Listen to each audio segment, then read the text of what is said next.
À l'heure. Tout de suite, c'est l'invité de la matinale.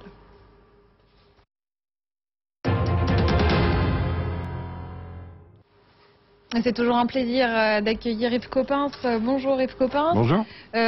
Découvreur entre autres de Lucie, président du conseil scientifique de Lascaux. Justement, on va parler de la grotte de Lascaux. On sait qu'elle est fermée au public depuis 1963. Vous la connaissez quasiment par cœur. On peut la découvrir en ce moment à Paris, porte de Versailles. Qu'est-ce qu'on va vraiment pouvoir voir? Ce sont des pans de la grotte qui ont été reconstitués, c'est ça? C'est ça. En gros, l'histoire de Lascaux, c'est une grande salle et deux couloirs. Il y a un petit couloir qui a été copié et sous la forme de ce qu'on appelle Lascaux 2. Et puis la première réplique. La première réplique, c'est ça. Et c'est pour ça qu'elle s'appelle 2. et celle-ci, c'est Lascaux 3, parce que c'est la deuxième réplique. C'est la réplique qui s'est occupée de l'autre couloir, du plus grand couloir, qui jusqu'ici n'avait pas été reproduit. Et l'intérêt, enfin comme vous savez, moi je suis responsable du conseil scientifique. Ça veut dire que je m'occupe de la conservation, de la préservation, de l'entretien, mais je m'occupe aussi de la diffusion. Parce que comme chacun a droit à toute la connaissance du monde, j'aime bien dire ça. Il se trouve que comme Lascaux est fermé pour des raisons de conservation, du moins en ce moment, même si ça s'ouvre, ça ne s'ouvrira pas comme ça s'est ouvert à une certaine époque. Ça peut se réouvrir, Lascaux? Je pense que, étant donné le bon état actuel, on pourra, si le ministère en est d'accord, ouvrir à un petit nombre dans combien de temps, par exemple, de personnes. Il y a déjà eu un essai il y a 2 ans. Mais toujours un petit nombre de scientifiques, pas le grand public. Hein. Un petit nombre de scientifiques ou de journalistes. Oui. L'essentiel, pour moi, dans cette histoire de conseil, ce que je souhaite, c'est qu'il y ait d'autres yeux qui constatent l'état, le bon état. Les champignons ont été stoppés les champignons, la grosse crise d'il y a un certain nombre d'années a été bien arrêtée, bien sûr. Avant, il y avait eu une crise avec un développement d'algues. Mais vous savez, la grotte, c'est 3000 mètres cubes. Et il y avait un effondrement de l'entrée qui représentait 1000 mètres cubes. 1000 mètres cubes. Et pour ouvrir ça au public, on a retiré les 1000 mètres cubes.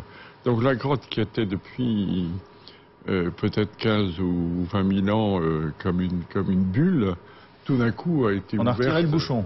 On a retiré le bouchon. Oui, c'est ça, absolument, absolument.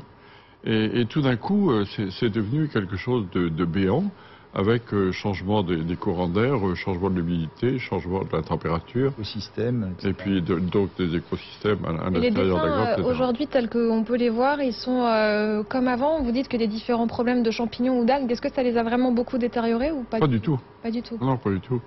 Il y a eu des quantités d'histoires. On a même dit tout près, là, dans le petit village d'à côté, qu'il n'y avait plus rien, quoi, que tout était effacé. C'est effrayant. Donc c'est pour ça qu'on a besoin de nous, parce qu'on peut faire croire que nos yeux évidemment sont un petit peu complices, et qu'on peut dire qu'il ne s'est rien passé alors que tout est détruit. Mais c'est pour ça que moi je serais content qu'il y ait de temps en temps un petit peu de gens que le ministère choisisse, et enfin choisisse, je sais pas quoi, moi, sous la forme de vous. De gens qui peuvent diffuser. On est candidat. Voilà, vraiment, on prend notre billet tout de suite. Retiens. Qui étaient les peintres de Lascaux? C'était toujours des chasseurs-cueilleurs? Qui étaient-ils? Moins de 17 000 ans. Hein. Oui, c'est ça. C'était l'époque où on était encore chasseurs-cueilleurs, oui. Où l'environnement était durable. C'est-à-dire qu'on pouvait cueillir dans la nature et que ça repoussait sans problème. Il y avait très peu d'hommes, de toute façon.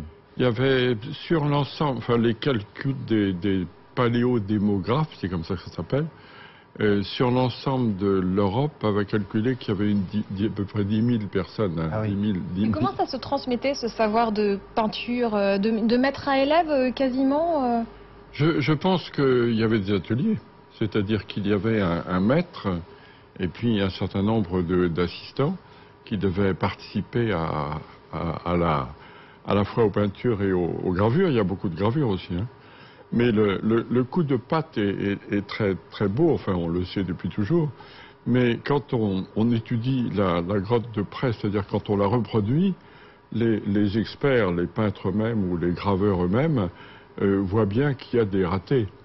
Par exemple, les bisons qui sont dos à dos, ils sont à l'air d'être une scène particulière qu'on a essayé de décrire, et en fait ils sont dos à dos parce qu'il y a eu un raté et que le bison a été repris autrement pour arranger les choses. Enfin, c'était des humains, hein, comme tout le monde. C'était pas. Il y a des grands génies de la peinture aujourd'hui. Il y avait des grands génies de la peinture à cette époque-là.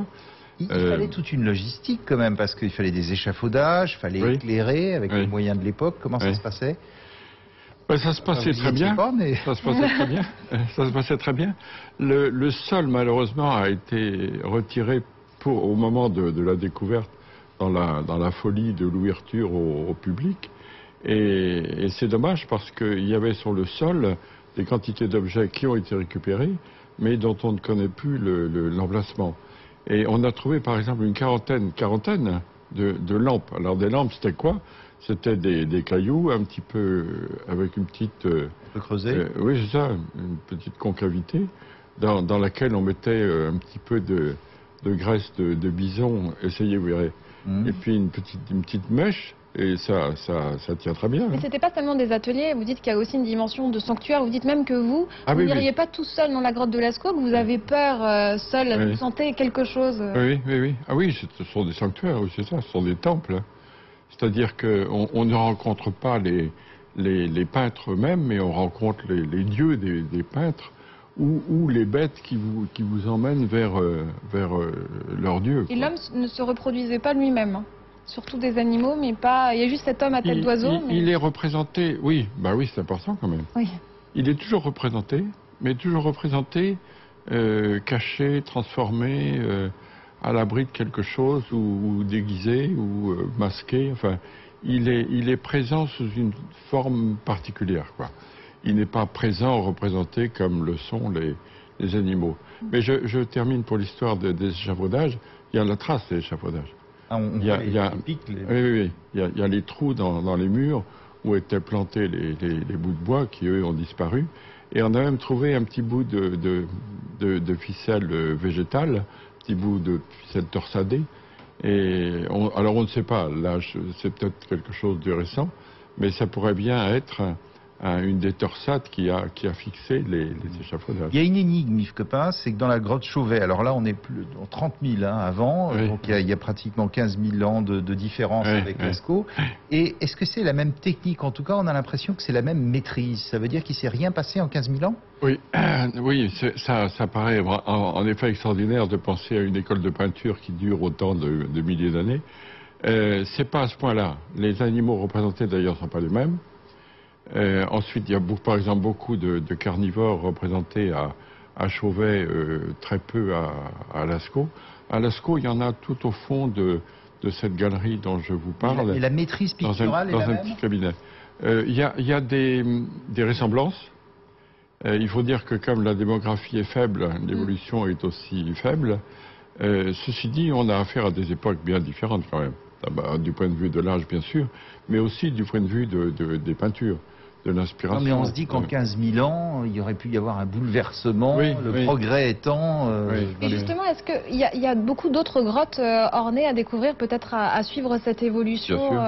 Vous pensez qu'il y en a encore plein? Ah oui, il y en a encore, bien sûr. Il y a plein de trous dans la Terre. Hein. Et certains de ces trous ont été utilisés, bien sûr, comme des sanctuaires aussi.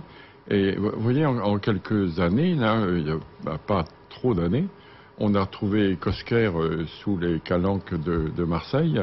On a trouvé Chauvet il n'y a pas très longtemps. On a trouvé Cussac il n'y a pas très longtemps. Lascaux, ça date de 1940, un peu plus ancien. Mais il y en a d'autres, oui, sûrement. Mais vous avez raison, ce serait bien de trouver des intermédiaires. Mais l'évolution est douce, quoi. L'évolution est lente. Et c'est en effet très impressionnant, et j'ai été le premier impressionné, de voir que quand tant de milliers d'années, il y avait une certaine unité. Bien sûr qu'on ne peut pas... Donc il y a une culture, donc il y a une passation des techniques. Sûrement.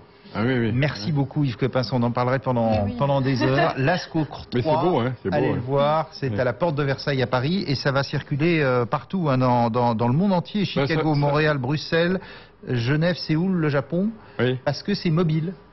C'est ça. Voilà. Lascaux 2, c'est fixe. Et là, Lascaux 3 est mobile. Lascaux 4, qu'on est en train de fabriquer. Ah oui, ça c'est pour 2016. En bas de la colline, ça sera aussi quelque chose de... Mais Lascaux 3, ça se balade sur des camions et ça va dans le monde entier. Alors, des camions ou des bateaux aussi. Hein. Yves Coppens, découvreur entre autres de Lucie et président du conseil scientifique de Lascaux. Tout de suite, le journal sur LCI.